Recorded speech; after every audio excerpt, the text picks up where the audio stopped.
Magandang tanghali, Luzon, Visayas at Mindanao. Narito na ang nagkakaisa at pinakamalawak na pagbabalita. Sa pangunguna ng Presidential Communications Office na kinabibilangan ng Philippine Information Agency, Philippine News Agency, Philippine Broadcast Service, IBC at PTV, mula sa IBC 13, ako po si Princess Jordan. Ihahatid namin ang mga komprehensibo at mahalagang balita mula sa iba't ibang bahagi ng bansa. Mula naman sa PTV, ako po si Alan Francisco. Ito ang Balitang Pambansa.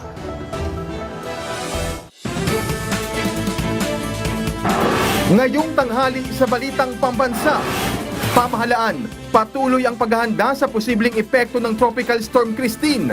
Pinakamataas na emergency protocol ipinatupad sa ilang rehiyon sa bansa. House Quad Committee muling ipinagpatuloy ang pagdinig kaugnay sa war on drugs ng nakaraang administrasyon. Pagbabakuna ng African Swine Fever Vaccine sa mga commercial farm, pinayagan na ng Department of Agriculture. At ilang pamunuan ng sementeryo, puspusan ng paghahanda para sa nalalapit na undas.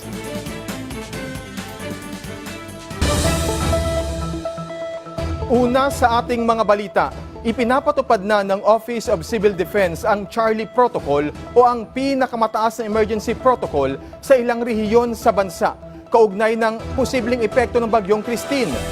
Ayon sa OCD, kabilang dito ang Cordillera Administrative Region, Region 2, 3, 5, 8, Calabarzon at Mimaropa na itinuturing na high-risk na lugar sakaling magkaroon ng emergency. Ipinatupad naman ng OCD ang Bravo Protocol na may katamtamang panganib sa Region 1 at sa Bangsamoro Autonomous Region in Muslim Mindanao o BARM. Samantala, Alpha Protocol naman ang ipinatupad sa National Capital Region, Region 6, 7, 9, 10, 12 at Caraga, kung saan may mababang posibilidad ng panganib. Samantala, Bagyong Christine nagdulot ng matinding pag-ulan at pagbaha sa Bicol Region. Yan ang ating pambansang balita ni Dudes Marianito ng PIA Bicol. Dudes! Simula alas 2 ng madaling araw dito sa Naga City, wala nang humpay ang buhos.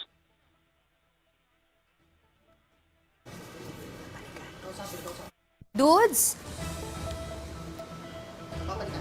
Babalikan po natin mamaya si Dudes Marianito.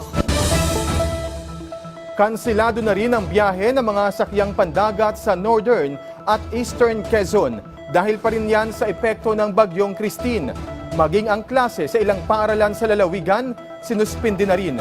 Si Mara Grizula ng Radyo Pilipinas sa Balitang Pambansa. Sinuspindi muna ng Coast Guard Station Northern Quezon ang lahat ng biyahe ng mga barko at bangka sa nasasakupan nito dulot ng Tropical Cyclone Wind Signal No. 1 na itinaas dahil sa bagyong Christine. Ayon sa pinakahuling advisory ng istasyon, apektado ng suspensyon ang mga rutang patungo sa mga bayan ng General Nacar, Infanta at Rial, gayon din sa Polillo Group of Islands na binubuo ng mga bayan ng Polillo, Panukulan, Bordeyos, Patnanungan at Humalig. Simula kahapon ay kanselado na ang biyahe sa eastern portion ng lalawigan, kabilang ang bayan ng San Francisco. Pinayuhan ang mga barko at bangka na mag-ingat at patuloy na subaybayan ang galaw ng bagyo. Ang mga biyahe ay manunumbalik kapag bumuti na ang lagay ng panahon at karagatan. Pinapayagan naman ang mga barkong maghanap ng ligtas na masisilungan basta't may kaukulang nakasulat na kahilingan at walang pasahero o kargamento sa loob ng barko. Dahil sa kanselasyon ng biyahe, stranded ang mahigit 100 pasahero sa Port of Lucena na babiyahe patungo sa mga lalawigan ng Marinduque, Masbate at Romblon. Samantala, nagkansela na ng klase ngayong araw ang pamahalaang panlalawigan para sa mga mag-aaral mula kindergarten hanggang grade 12, pribado at pampubliko sa lungsod ng Lucena, bayan ng Lukban at lungsod ng Tayabas. Ipinauubaya naman sa mga punong bayan ng mga munisipalidad na hindi nakasailalim sa Tropical Cyclone Wind Signal ang pagpapasya ng suspensyon ng klase batay sa lagay ng panahon sa kanilang lugar. Mula sa Radyo Pilipinas Lucena, ito si Mara Gresula para sa Balitang Pambansa. Nasa 18,000 food packs ang nakaantabay na ring ipamahagi sa lalawigan ng Romblon. Paghahandayan sa posibleng epekto ng Bagyong Christine sa probinsya. Si Paul Jason Foss ng PIA sa Balitang Pambansa. Bagamat malayo sa track ng Bagyong Christine, naghahanda pa rin ang iba't ibang ahensya ng gobyerno sa lalawigan ng Romblon para sa posibleng maging epekto ng trough ng bagyo sa lalawigan. Sa warehouse ng Department of Social Welfare and Development sa Odjongan, Romblon, may mahigit 2,000 na mga food packs at non-food items ang nakantabay na kung sakaling kailanganin ng mga ito ng mga residente ng Tablas Island, Romblon. Sa buong lalawigan naman ay may nakahandang aabot na sa halos 18,000 na mga food packs. Sa katunayan, ang truck ng ating region ay nandun ngayon sa Sibuyan Island para magatid po ng ating non-food items. Maliban po sa food items, ay mayroon din po tayong non-food items para po na magamit ng ating mga evacuees in case na mayroon po tayong mag-open ng evacuation center. Pinaalalahanan naman ng Philippine Coast Guard ang mga mangingisda na huwag nang maglayag ngayong masama ang panahon. Ang biyahe po sa Romblon ay suspendido na dahil po may signal number 1 at ginagawa po natin ito para ma-ensure po ang kaligtasan ng mga barko at ng mga pasahero po natin. Sa mga mangingisda naman po natin, sila po ay hindi rin po pinapayuhan na pumalaot sapagkat dahil po sa dala ng bagyo ay naapektuhan po nito ang kalagayan ng mga karagatan natin. Samantala, ang lokal na pamahalaan ng Odjongan ay nakaantabay na rin sa posibleng epekto ng bagyo sa bayan. Nakahanda na rin ang mga kagamitan ng Municipal Disaster Risk Reduction and Management Office na magagamit tuwing may sakuna, kagaya ng mga chainsaw, generator at mga life vest. Nagsimula na rin silang mag-ikot sa mga flood-prone areas at sa mga ilog para silipin ang lagay ng mga ito. Patuloy na nakakaranas ng pag-uulan dito sa probinsya ng Romblon. Nagsuspende na ng klase si Governor Siriano sa lahat ng antas ng mga publiko at pribadong paaralan. Kasama na dito ang mga pasok sa mga opisina ng gobyerno. Mula Philippine Information Agency Romblon, Paul Jason Foss para sa Balitang Pambansa. Update naman sa lagay ng panahon. Lumakas pang Tropical Storm Christine habang tinatahak ang west-northwestward na direksyon. Batay sa datos ng Pag-asa, huling namataan ng mata ng bagyo 335 kilometers sa silangang bahagi ng Virac, Catanduanes at may lakas ng hangin na 65 kilometers per hour at pagbugsong 80 kilometers per hour. Kaugnay nito, nakataas ang Tropical Cyclone Wind Signal number 2 sa Catanduanes. Nakataas naman ang Signal number 1 sa ilang lugar sa Luzon, kabilang ang Ilocos Norte at Ilocos Sur, La Union, Pangasinan, Apayao at iba pa. Signal number 1 din sa ilang lugar sa Visayas, kabilang ang Eastern Samar, Northern Samar, Samar, Biliran, Leyte at Southern Leyte. At sa Mindanao, kabilang ang Dinagat Island at Surigao del Norte. Ayon pa sa Pag-asa, posible itong maging severe tropical storm bago mag-landfall sa Isabela o Northern Aurora bukas. Sa pagkataya ng Pag-asa, posibleng maging typhoon category si Christine sa Biyernes habang tinatahak ang West Philippine Sea. Samantala, Bagyong Christine nagdulot ng matinding pag-ulan at pagbaha sa Bicol Region. Yan ang Balitang Pambansa ni Dudes Marianito ng PIA Bicol. Dudes! Simula alas 2 ng madaling araw dito sa Naga City, wala nang humpay ang buhos ng ulan hanggang sa oras na to kasama malakas na haging dulot ng Tropical Storm Christine. Kanina alas 6 ng umaga agad namang nagpalabas ng Red Rainfall Warning and Emergency Disaster Management Office ng Camarines Sur. Aasahan ang matinding pagbaha at posibleng landslide sa ilang mga prone areas. Apila ni Office of the Civil Defense Bicol spokesperson Grimil Nas sa publiko na sumunod na lang sa abiso ng pamahalaan at maging handa sa mga pag-ulan dahil sa Bagyong Christine. Di nito ang agarang paglikas sakaling meron ng abiso mula sa kanilang MDRRMO. Di ni Nas mahalagang mayroong mga hotline numbers ng mga LGUs upang mapabilis ang paghingi ng tulong o asistensya mula sa pamahalaan. Sa kaugnay na balita, mayroong naka-standby na higit sa 240,000 pesos na tulong pinansyal at relief operations ang Department of Social Welfare and Development para sa mga mapiktuhan ng Bagyong Christine sa Bicol. Ayon sa datos ng DSWD Bicol ngayong araw, merong 3 million standby funds at 239,352,970 itong halaga ng food and non-food items.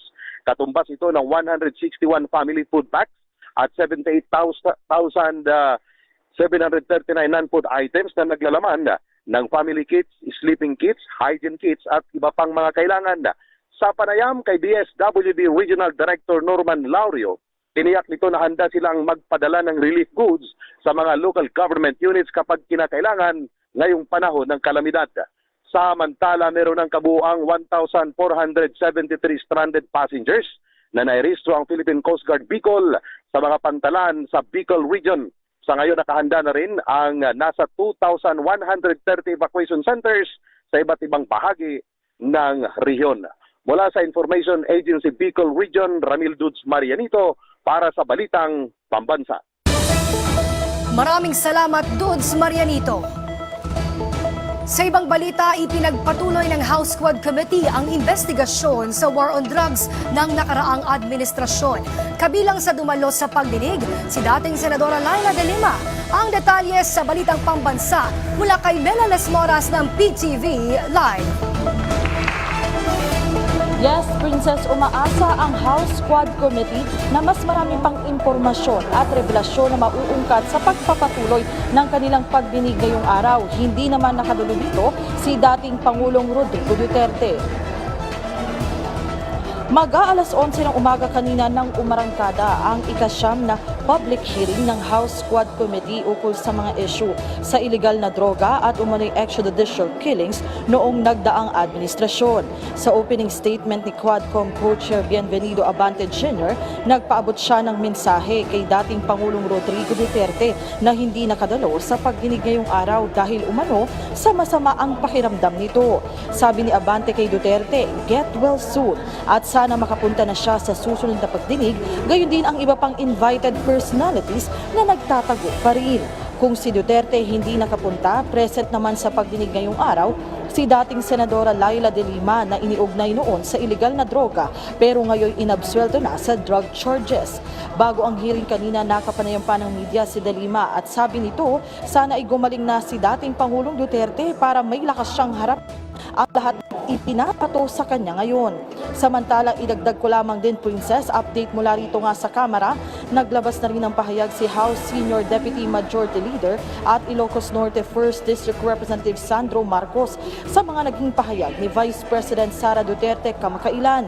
Sabi ng kongresista, pinilit niyang manahimik bilang respeto sa Vice Presidente pero sumobra na raw ito at bilang isang anak, hindi niya mapigilang magsalita dahil na rin sa tindi ng pahayag ni Duterte laban sa kanyang ama na si Pangulong Ferdinand R. Marcos Jr. at damay rin ang kanyang lolo na si dating Pangulong Ferdinand E. Marcos Sr.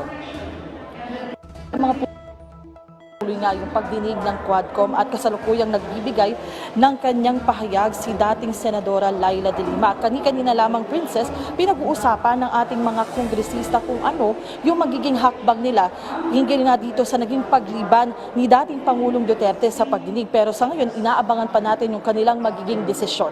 Princess? Maraming salamat, Mela Lesmoras. Sinagot naman ng ilang senador ang mungkahi ng ilang kongresista na magsagawa ng joint investigation tungkol sa war on drugs ng nakaraang administrasyon. Yan ang Balitang Pambansa ni Daniel Manalastas ng PTV. Daniel? Yes, Alan, sinagot nga ng ilang senador ang mungkahi ng ilang kongresista na magsagawa ng joint investigation kaugnay sa war on drugs ng nakalipas na administrasyon. Aminado si Senate President Francis Escudero na tempting ang mungkahi ni Congressman Ace Barbers pero wala raw kasing probisyon sa kanilang rules para sa joint investigation. Ang Senate Blue Ribbon Committee ang maungunang komite sa Senado na sisiyasat sa war on drugs. Subalit ayon sa chairperson nito na si Senator Pia Cayetano, dahil siya rin ay may kailangang asikasuhin sa iba pang komite na hinahawakan na pagkasunduan na si Senate Minority Leader Coco Pimentel na ang mag-preside o mamuna sa mga gagawing pagdinig na inaasahang bubuo naman ng subcommittee. Ayon kay Senator Pia, ang issue sa illegal na droga at ang effort ng nakalipas at kasalukuyang administrasyon para mapigilan ito ay mahalaga para sa ating mga kababayan. Bibigyan daw ng Blue Ribbon Committee ng atensyon ang usapin. Mula sa PTV, Daniel Manalastas para sa Balitang Pambansa. Maraming salamat, Daniel Manalastas. Nakatakda ng ilabas ng Commission on Elections ang listahan ng mga kandidato para sa Hatol ng Bayan 2025. Kaugnay niyan, imomonitor na rin ng poll body ang social media ng mga kandidato sa panahon ng eleksyon. Si Luisa Erispe ng PTV sa Balitang Pambansa. Luisa? Princess, bukas, isa sa publiko na nga ng Commission on Elections ang listahan ng lahat ng mga kandidato at nominado sa mga party list para sa 2025 national at local elections. Ayon kay COMELEC Chairman George Erwin Garcia, itong makita ng publiko sa kanilang website bukas kung saan ang pangalan ng bawat isa depende sa kanilang political party organization. Kung may mga rehistradong botante man na napansin na mali o kapuna-puna sa mga kakandidato, ay magsumite lang ng petition for disqualification o cancellation sa kanilang tanggapan kahit laban sa mga nominado ng party list. Narito pahayag ni Chairman George Erwin Garcia. Para naman hindi natin nasisisi ang COMELEC kung bakit nagiging nominee ito, kung bakit nakatakbo, sana naman ay exercise natin yung kapangyarihan na yan at karapatan natin na mag-question sa kahit na sino. Yan po lang ang paraan dahil ang COMELEC po ay walang kapangyarihan na magmoto proprio o kami lang mismo ang magka-cancel ng mismong nomination ng Tala naman ng COMELEC 270 na ang tinanggap ng Pilipinas. At 13 dito ay para sa cancellation at 4 naman sa qualification. Princess, para naman sa mga kakandidato, makikilala naman ito na sana iparehistro rin nila social media account dahil matapos ang tatutuan kahapon ng COMELEC sa Meta, Google at Bystack. Hawak ng social media websites na Facebook, X, Instagram, YouTube, TikTok at iba pa. Sa panahon ng eleksyon, magmo-monitor na ang COMELEC sa mga pinopost sa social media ng mga kakandidato. Sa panahon pa nga ng kampanya, ng social media influencers ay mo-monitor din ng COMELEC. kung talagang walang balak na manggulang yung mga kandidato o walang balak na mag-commit ng unethical standards o ethical violations or moral man lang, sana iparehistro sana yung kanilang mga social media accounts. Sapagkat napaka-importante yon upang mamonitor namin yung kanilang mga kinikilos, yung kanilang mga nilalagay. Pwede rin namin habulin at pwede rin namin makipag-coordinate kami sa Bureau of Internal Revenue. Ginamit itong influencer na to. Nagbayad ba ng buwis? Nag-report ba ng income? Sapagkat hindi pa pwede sabihin donation lang ang lahat. Princess, ng COMELEC, sa 62 pa lang ang political aspirants na nagpaparehistro sa COMELEC ng kanilang social account. Paalala ng komisyon, December 13. Kasi na muna ang latest mula sa TV, Luisa Erispe para sa Balitang. Maraming salamat, Luisa Erispe. Pinayagan na ng Department of Agriculture ang pagbabakuna ng African Swine Fever Vaccine sa mga commercial farm. Ayon sa Administrative Order No. 08, Series of 2024, mababa ang partisipasyon ng mga maliliit na nag-aalaga ng baboy sa Controlled Vaccination Program ng pamahalaan. Kaya para mapabilis ang pagbakuna kontra ASF, tuturukan na rin ang mga baboy sa mga commercial farm. Mahalaga ito para agarang matukoy ang vaccine efficacy ng bakuna na sa ngayon ay nasa ilalim pa ng Emergency Use Authorization. Ayon sa DA, tanging mga producer lamang na kabilang sa Integrated National Swine Production Initiatives for Recovery and Expansion o INSPIRE program ang pasok sa programa. Kinakailangang magsumite ng intent letter sa Bureau of Animal Industry at pumayag na magsagawa ng inspeksyon sa kanilang farm at kuhanan ng blood sample ang kanilang mga alagang baboy. Sasailalim din sa monitoring ng DA ang mga tuturukan ng ASF vaccine. Ang pagbabakuna ng ASF vaccine ang isa sa mga nakikitang solusyon ng DA para labanan ang pagkalat ng ASF. Mapataas ang supply at kalaunan ay bumaba ang presyo. Puspusa naman ang paghahanda ng ilang mga ahensya at pamunuan sa Metro Manila sa paparating na undas ngayong taon. Kabilang sa mga prioridad ay ang pagbibigay ng libreng sakay sa lungsod. Yan ang Balitang Pambansa ni Bernard Ferrer ng PTV. Magbibigay ng libreng sakay ang Manila Local Government Units sa mga miyembro ng vulnerable sector sa loob ng Manila North Cemetery. Ito'y bilang paghahanda sa pagunita ng undas. Kabilang sa mga may kinabang dito ay ang mga senior citizen, persons with disability at buntis. Doon po sa mga paparadahan po ng ating mga sasakyan, may mga nag-aantay na po doon na maghahatid papunta sa gate ng Manila North Cemetery at sasaluhin naman po sila dito ng e-trike papunta po sa loob. Ang libreng sakay ay mula alas 5 ng umaga hanggang alas 7 ng gabi ng November 1 o All Saints Day at November 2 o All Souls Day. Hindi naman papayagan ang mga sasakyan sa loob ng sementeryo mula October 30 hanggang November 3. Bawal din ang mga vendor at tanging tent ng Manila LGU ang papayagan sa loob ng sementeryo. Magiging off-limits din ang sementeryo sa political activities. Maghahanda rin ang Manila Disaster Risk Reduction and Management Office ng mga ambulansya upang mabilis na makatugon sa anumang uri ng sakuna. Magde-deploy din ang Manila Health Department ng mga doktor at medical staff. Habang naka-high alert ang 6 na district hospital sa lungsod. Magpapakalat naman ng mga tauhan ang Manila Department of Social Welfare para magbigay ng tag sa mga batang papasok sa sementeryo.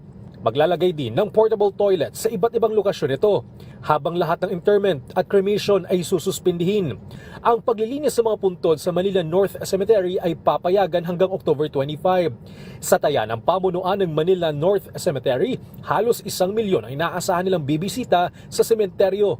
Bukas po ito alas 5 ng umaga hanggang alas 7 po ng gabi. Bawal pa rin po yung mga sharp object, yung mga nakakagambala po sa ating mga bisita, gamit sa sugal, bawal po yan, bawal po ang alak. Ilan sa mga nakahimlay sa Manila North Cemetery ay sina dating Pangulong Manuel Rojas, dating Pangulong Ramon Magsaysay, at dating Pangulong Sergio Osmeña.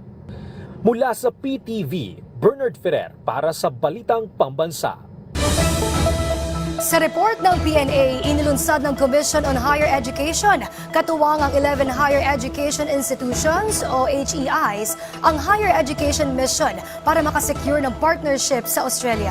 Ang 5-day mission ay alinsunod sa direktiba ni Pangulong Ferdinand R. Marcos Jr. na palakasin ang internationalization ng mga HEI sa bansa. Kabilang sa mga target areas of partnership ay ang mga programa sa ilalim ng agriculture, information and technology o IT, tourism, accounting, cybersecurity, creative industry at iba pa.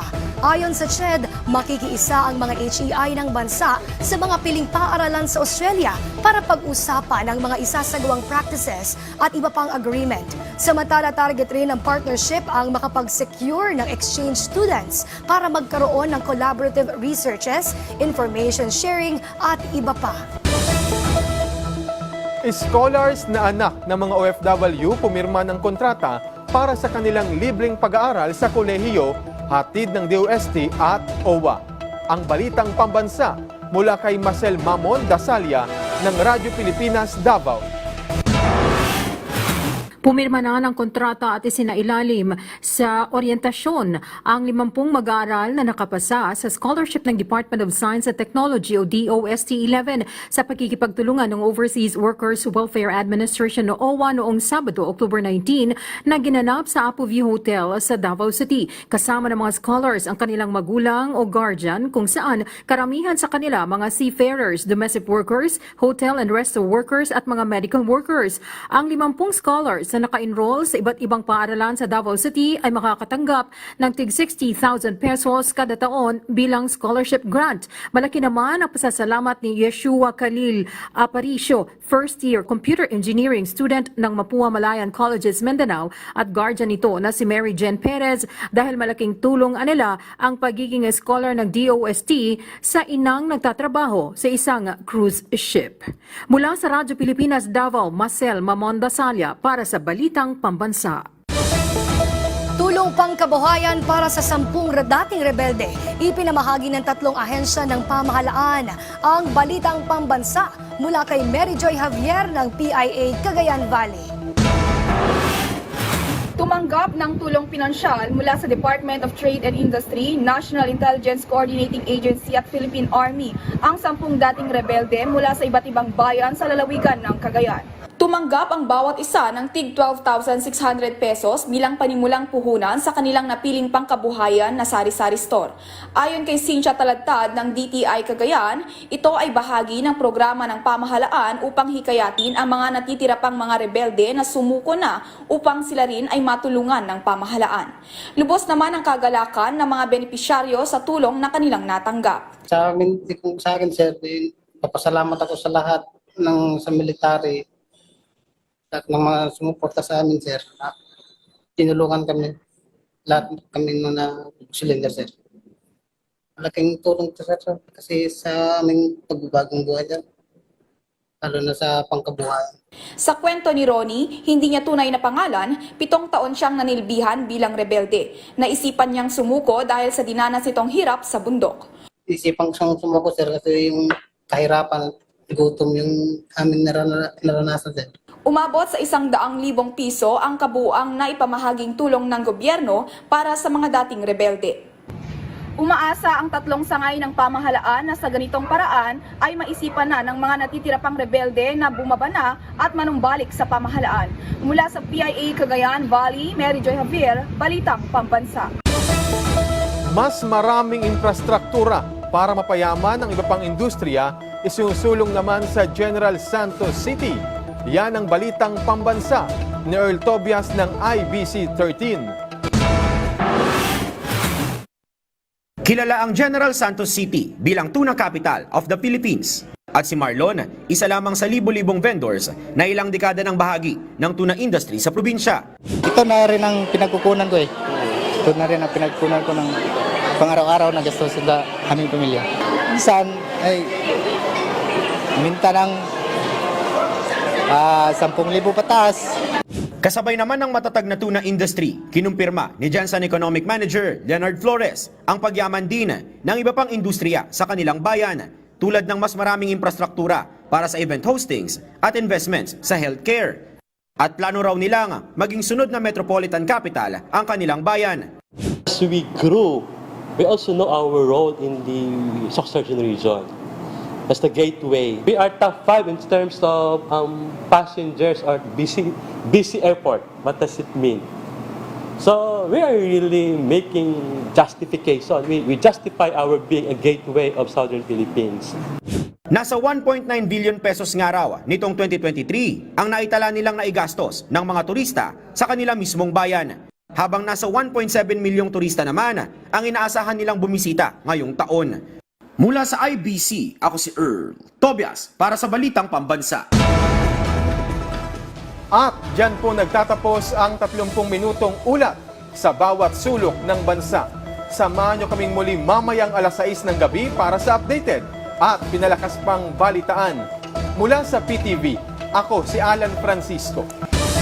Ito ang pinalawak na puwersa sa pangunguna ng Presidential Communications Office, kabilang ang Philippine Information Agency, Philippine News Agency, Presidential Broadcast Service, IBC at PTV.